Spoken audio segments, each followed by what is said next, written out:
লীলা মজুমদারের ছোট গল্প আগুনি বেগুনি। একই রকম দুই পুতলি, নাম তাদের আগুনি বেগুনি।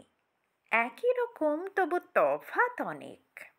আগুনের চোখ কালো, বেগুনির চোখ নীল। আগুনের চুল কালো, বেগুনির চুল সোনালি। হাতে আঁকা দুটো মুখ, তা না হলে হুবহু এক। আরও তফাৎ ছিল, আগুনের জামার রং কমলা, বেগুনির জামার রং বেগনি। আগুনের পায়ে লাল জুতো আর বেগুনির পায়ে সাদা। কি ভালো দেখতে দুজনে, চোখ ফেরানো যায় না।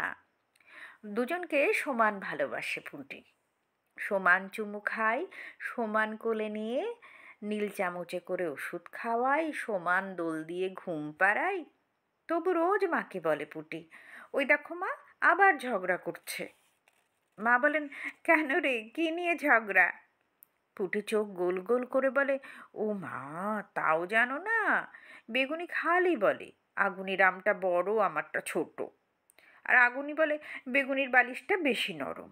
এই রকম যত বলি, ছি, ঝগড়া করে না, কিছুতেই শোনে না। আজ তাই দুজনকে ঘরের দু কোণে দাঁড় করিয়ে দিয়েছি। তারপর চোখ পাকিয়ে বলে, কেঁদে কিছু হবে না, ভালো হও, কোলে নেব। সেদিন পিসির মেয়ে মিনি আসবে। পুতলি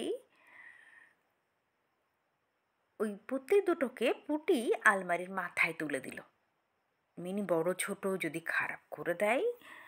মা বলেন, আরে কাপড়ের পুতলি, ও ভাঙেও না মটকায়ও না, তাহলে তোলা কেন?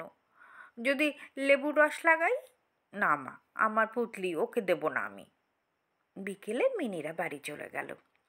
পরদিন সকালে পুটি আলমারির মাথা হাতড়ে দেখে, ও মা, এ কি হলো?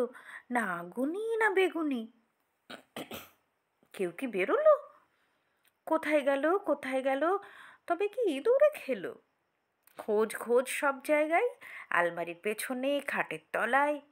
গত বছরের দুটি কাঠপুতলি রংচটা ইঁদুরে খাওয়া পাওয়া গেল।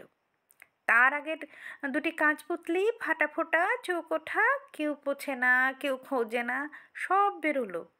কিন্তু না, না আগুনি না বেগুনি। পুটি কেঁদে সারা।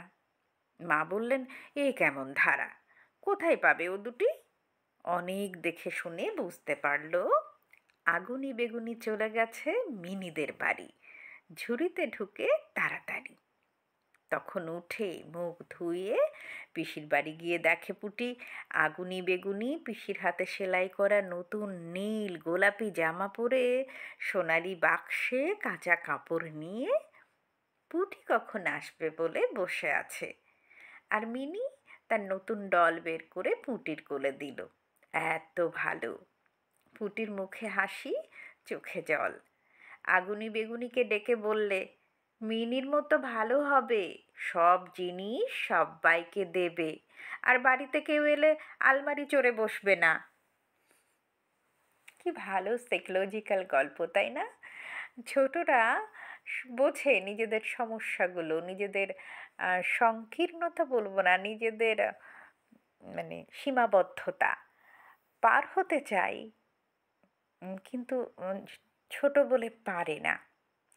লীলা মজুমদারের পক্ষেই সম্ভব এমন গল্প লেখা, আর এভাবেই সমস্ত মানসিক সীমাবদ্ধতা অতিক্রম করে ছোট থেকে ক্রমশ বড় হয়ে ওঠে শিশুরা।